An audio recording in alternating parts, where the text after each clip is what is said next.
नमस्कार दोस्तों doctor Reddy's laboratories इन्होंने अपने क्वार्टर 4 के नंबर पेश कर दिए दोस्तों। और इससे पहले दोस्तों आपको मैं बता दूं, अभी जो रिजल्ट्स हैं वो लगातार आ ही रहे हैं। तो आज के दिन इससे पहले ऑलरेडी एक रिजल्ट की चर्चा हम अपने वीडियोस में कर चुके हैं दोस्तों, और अभी रिलैक्सो के नंबर्स आने वाले हैं दोस्तों। ठीक है, तो स्विगी के नंबर ऑलरेडी हम डिस्कस कर चुके हैं, रिजल्ट रिलैक्सो के आज आ जाएंगे, और अभी हम डॉक्टर रेड्डीज के क्वार्टर 4 के नंबर पेश करने वाले हैं। सो प्लीज चैनल को सब्सक्राइब करके ऑल नोटिफिकेशन दबा दीजिएगा ताकि उसकी भी नोटिफिकेशन आपको आ जाए, और प्लस वीडियो को 2x वीडियो देखिएगा ताकि एक्सप्लेनेशन वीडियो में ज्यादा लंबा और ज्यादा परेशानी आपको ना हो। ओके, नाउ जो नंबर्स आपको यहाँ शो किए जा रहे हैं कंसोलिडेटेड नंबर्स में हैं और मिलियंस में हैं, तो थोड़ा सा ना यहाँ ध्यान देना पड़ेगा अपने को। फर्स्ट ऑफ ऑल सेल्स, एक पॉइंट ध्यान कर लीजिए, 8,210 करोड़ रुपीस कमाए आपने, जो एक साल पहले 6,825 करोड़ रुपीस था। लाइसेंस फीस और सर्विस इनकम कितनी थी? 295.5 करोड़ रुपीस थी, जो एक साल पहले 257.2 करोड़ रुपीस थी। नाउ अदर ऑपरेटिंग इनकम आप कह सकते 22 करोड़ रुपीस, जो एक साल पहले 30.8 करोड़ था। आप इन सबको जोड़ लोगे तो टोटल रेवेन्यू आप कितना आएगा? 8,528 करोड़ रुपीस, जो एक साल पहले थी 7,113 करोड़ रुपीस। आपकी अदर इनकम कितनी निकल के आई है? 522 करोड़ रुपीस, जो एक साल पहले 197 करोड़ थी। आप इन सबको जोड़ लोगे तो टोटल इनकम आपकी क्या निकल के आएगी? 9,050 करोड़ रुपीस, जो एक साल पहले थी 7,311 करोड़ रुपीस, और पिछले क्वार्टर में 8,531 करोड़ रुपीस थी।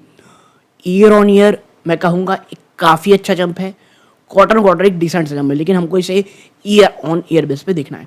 तो इनकम फ्रंट में कंपनी ने काफ़ी अच्छा परफॉर्म दी है। अब बात कर लेते हैं क्या खर्चों ने भी उसी प्रकार काम किया है। तो आपका कॉस्ट ऑफ मटेरियल कितना आया है? 1,716 करोड़ रुपीस, जो एक साल पहले था 1,096 करोड़ रुपीस, जो पिछले क्वार्टर में 1,452 करोड़ था। Purchase of stock and trade 1,127 crore rupees है, जो एक साल पहले 1,175.9 करोड़ थी। इन्वेंटरीज वो 6 करोड़ की नेगेटिव है, जो एक साल पहले आप कह सकते हैं 180 करोड़ की प्लस में थी। Employ benefit expense 1,400 crore rupees है, जो एक साल पहले 1,283 करोड़ था। डेप्रिसिएशन और अमोर्टाइजेशन एक्सपेंस 454 करोड़ रुपीस है, जो एक साल पहले 367 करोड़ रुपीस थी। Impairment of non current asset net देखोगे 76.8 करोड़ रुपीस है, जो एक साल पहले 17.3 करोड़ रुपीस थी। फाइनेंस कॉस्ट आपका क्या निकल के आएगा? 65.6 करोड़ रुपीस, जो एक साल पहले 59.3 करोड़ था। आपका अदर एक्सपेंस कितना निकल के आएगा? 2,203 करोड़, जो एक साल पहले 1,924 करोड़ था। आपका टोटल एक्सपेंस क्या निकल के आएगा? 7,050 करोड़ रुपीस, जो एक साल पहले 5,709 करोड़ रुपीस थी। तो खर्चों में भी उसी प्रकार का जंप आया है दोस्तों, और यही कारण है कि प्रॉफिट बिफोर टैक्स और अन्य चीज़ों के, या बल्कि आप कह सकते हैं प्रॉफिट बिफोर टैक्स सीधा देखते हैं, 2,005 करोड़ रुपीस रहा है, जो एक साल पहले 1,605 करोड़ था। और मैं ये कहूँगा डॉक्टर रेड्डीज का ये नंबर काफ़ी अच्छा है दोस्तों। ठीक है, और यही कारण है आपकी जो ईपीएस, अब अगर आप ईपीएस देखोगे ना, आपकी ईपीएस आ जाएगी 19 रुपये 10 पैसे, जो एक साल पहले 15 रुपये 71 पैसे थी। यानी आप देखेंगे ईपीएस में भी शानदार उछाल है। तो डॉक्टर रेड्डीज ने नंबर्स तो काफ़ी अच्छे शो किए हैं। अब अगर हम सेगमेंट वाइज नंबर देखते हैं, कौन से धंधे से कितना अच्छा नंबर आया है। Pharmaceutical service and active ingredients 1,181 crore rupees कमाया आपने। यहाँ से एक साल पहले 1,172 करोड़ कमाया था, और पिछले क्वार्टर में 1,030, यानी ईयर ऑन ईयर बेस पे जैसे एक साल पहले थे, आप आज भी लगभग वहीं पर हो। नाउ ग्लोबल जेनरिक जो ब्रेड एंड बटर है इस कंपनी का 7,543 करोड़ रुपीस है, जो एक साल पहले 6,128 करोड़ रुपीस थी। और ये रही अदर्स, ये तो होगी रेवेन्यू। आपने कमाया कितना? तो देखिए फार्मास्यूटिकल सर्विस और एक्टिव इंग्रेडिएंट से 252 करोड़ कमाया आपने, जो एक साल पहले कितना कमाया था आपने? 234.9 करोड़ रुपए। ग्लोबल जेनरिक से कितना कमाया आपने? 4,470 करोड़ रुपए, जो एक साल पहले 3,793 करोड़ था। तो आप यहां पर पाओगे कि आपने जो बढ़ोतरी तो दिखाई है उसी प्रकार प्रोपोर्शन में आपकी यहाँ पे ग्लोबल में इनकम भी हुई है। तो आप कह सकते हैं मोर और लेस द मार्जिन उसी के आसपास तो था। तो ये तो हो गए नंबर्स जो यहाँ पर शो किए गए हैं। जिनको सिर्फ प्राइमा फेस या नंबर देखना था वो अब यहाँ से वीडियो जा सकते हैं। अब यहाँ से हम चर्चा करेंगे थोड़ी सी ना एनालिसिस की। तो हम थोड़ा ऊपर चलते हैं, क्या कंपनी ने कोई एनालिसिस दिखाई है यहाँ पे? 1 सेकेंड। जी हाँ, कंपनी ने एक हाईलाइट्स भी काफ़ी अच्छे तरीके से दिए हुए हैं। हम इसको थोड़ा सा और ऊपर चलते हैं और ये देखिए कंपनी दिखाई है।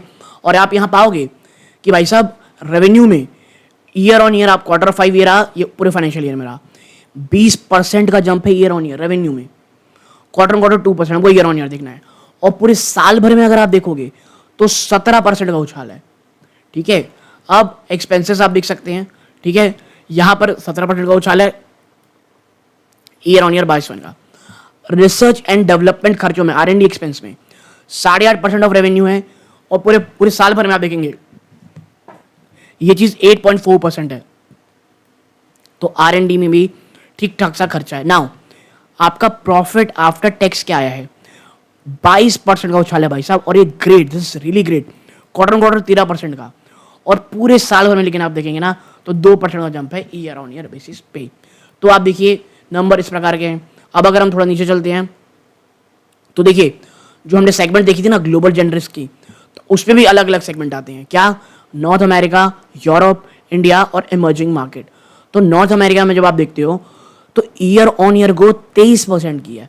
फिनोमिनल ग्रोथ है नॉर्दर्न अमेरिका में। ठीक है, ग्लोबल जेनरिक्स माफ कीजिएगा। नॉर्दर्न अमेरिका में ये 9% है। यूरोप में ये 145% आया है। यानी यूरोप काफी शानदार आपको काम करता हुआ दिख रहा है। इंडिया आप देखेंगे तो इसमें 16% है और इमर्जिंग मार्केट्स में 16%। और ये फार्मास्यूटिकल इंग्रेडिएंट EPI में 16%। इसके साथ साथ अगर हम नीचे चलें और यहाँ पर देखें कि कंपनी यहाँ पे जो बात कह रही है वो क्या है, तो फाइनेंशियल ईयर 25 का रेवेन्यू मिक्स क्या है? Northern America, Europe, India, then emerging market और अदर्स। ये इस प्रकार के रेवेन्यू सबसे ज़्यादा कहाँ से आ रहा है? नॉर्दर्न अमेरिका से, फिर यूरोप से, फिर इंडिया से। तो नॉर्दर्न अमेरिका हमेशा पता होना चाहिए एक सबसे बड़ा बेनिफिशियरी रहता है ऐसी कंपनीज के लिए। और आप कह सकते हैं, पॉज करके मैं नीचे कर रहा हूँ, आप पढ़ना चाहते पढ़ सकते हैं। फाइनेंशियल ईयर 24 की हाइलाइट्स क्या रही है? Q4 की शंघाई हैंडलेस बायोटेक के साथ पार्टनरशिप की गई है। ठीक है, कंपनी बायोथेरा सॉल्यूशन के साथ यहाँ पे भी आप कह सकते हैं पार्टनरशिप करती दिखाई दे रही है फॉर साउथ एशिया और कोलंबिया। ठीक है, बायोलॉजिक्स लाइसेंस एप्लीकेशन एक्सेप्ट की गई है दोस्तों कंपनी की। ठीक, पार्टिसिपेटेड इंडिया, देखिए ये ठीक है, Jan Aushadhi programme with one of product to provide excel generic medicine for public. ठीक है, तो ये इस प्रकार की चीज़ें हैं दोस्तों। तो छोटी बहुत एनालिसिस, थोड़ा बहुत चर्चा हमने ऑलरेडी की हुई है। वीडियो अच्छा लगा हो लाइक करके चैनल सब्सक्राइब जरूर कीजिएगा। अब देखते हैं कि कंपनी ने कोई डिविडेंड दिया है। इसके लिए हमको ऊपर जाना पड़ेगा 1 मिनट। ये हम चलते हैं सीधा ऊपर। क्या कंपनी ने कोई अपने निवेशकों को डिविडेंड दिया है? जी हाँ, यहाँ देखिए फाइनल डिविडेंड दिया है 8 रुपये प्रति शेयर का। ठीक है, तो कंपनी ने भाई डिविडेंड भी दिया है। और अगर आप देखेंगे कि क्या कोई रिकॉर्ड डेट है, क्या कंपनी ने कोई दी है क्या, तो यहाँ पे आप पाएंगे that record date for purpose determining the eligible receive final dividend for the financial July 10, यानी 10 जुलाई के पास आपके पास अगर डिविडेंड, आपके पास अगर डॉक्टर रेड्डी का स्टॉक रहेगा तो आपको 8 रुपये प्रति शेयर के हिसाब से डिविडेंड भी मिलेगा दोस्तों। ओके, तो आप यहाँ तक जुड़े रहे, इस बात का बहुत बहुत धन्यवाद। ये वीडियो का अंत है। जय हिंद दोस्तों।